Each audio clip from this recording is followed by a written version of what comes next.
உங்களுக்கு சனிக்கிழமை வீடியோ போட்டிருந்தேன். இந்த ஸ்கூட்டி வெப்பில் பெட்ரோல் இறங்க மாட்டுது, பெட்ரோல் டாப்பு புதுசாக மாற்றிருக்கேன். நான் அந்த வண்டி தான். இந்த டாப்பு புது டாப்பு தான் மாற்றிருக்கேன். புது டாப்பு மாற்றியுமே பெட்ரோல் இறங்கலை. என்ன கம்ப்ளைண்ட் ஆகிப்போச்சு? நானே எல்லா விதத்துலையும் செக் பண்ணி பார்த்தேன், வால்வு எல்லாம் லூஸ் பண்ணி பார்த்தேன், பெட்ரோல் இறங்கலை. அப்புறம் என்ன ஆகிப்போச்சு கம்ப்ளைண்ட் பண்ணால் கலெக்ட்னா இந்த பிளாஞ்சு தான் கம்ப்ளைண்ட்டு.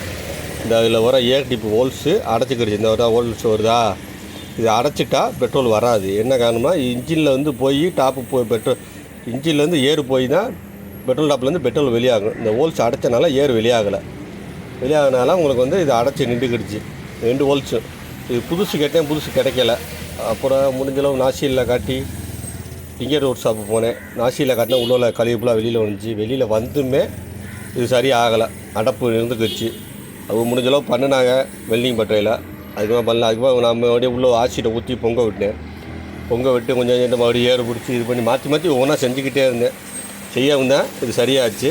சரியாகி அப்புறம் என்ன பண்ணேன், இந்த கேபிள் கம்பி நல்லா இருக்கு பாருங்க, நெக்கு கிளி முணுவான். நான் வண்டிக்குள்ளே கேபிள் கம்பி, இந்த கம்பியை தனியாக இந்த மாதிரி ஒரு சிங்கிளாக எடுத்து விட்டு இந்த ஹோல்ஸில் விட்டு பொறுமையாக இந்த ட்ரில்லிங் மிஷினில் ஓட்டை போடுறதுக்கு அப்படி சுற்றி இறக்குவோம்ல, அந்த மாதிரி பொறுமையாக அந்த ஹோல்ஸில் இறக்குனேன். என்ன காரணம்னாக்கமா, நம்ம வேகமாக தள்ளுனோம்னாக்கா இந்த கம்பி உடஞ்சி நின்றுச்சு. ஆல்ரெடி ஒன்று சிரமப்பட்டு எடுத்துகிட்டே அதை ஆமாம் உடஞ்சி நின்றுறேன்.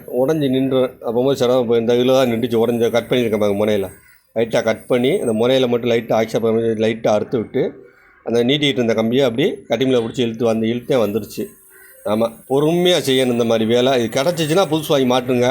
உங்கள் வெப்பு வண்டியில் அடிக்கடி பெட்ரோல் இறங்கலை, இந்த மாதிரி ஸ்டார்டிங் கம்ப்ளைண்ட் வருதுன்னா இந்த பிளாஞ்சே செக் பண்ணிக்கிறங்க. இது புதுசு கிடச்சிச்சின்னா மாற்றிடுங்க. ரொம்ப நாளாச்சுன்னா வண்டி, ஏன்னா இதனாலே பெரிய கம்ப்ளைண்ட். நீங்கள் போயிட்டுக்கலாம் அடைச்சி நிற்கி, கண்டிப்பாக மாற்றிடுங்க. நம்ம பெட்ரோல் இறங்கலை அடைச்சிதுன்னா இந்த பிளாஞ்சு போச்சுன்னா அடைக்கத்தான் செய்யுங்க. கண்டிப்பாக அதை மாற்றுங்க. இல்லை கிளீன் பண்ணி போக முடிஞ்சால் கிளீன் பண்ணி போட்டுருங்க.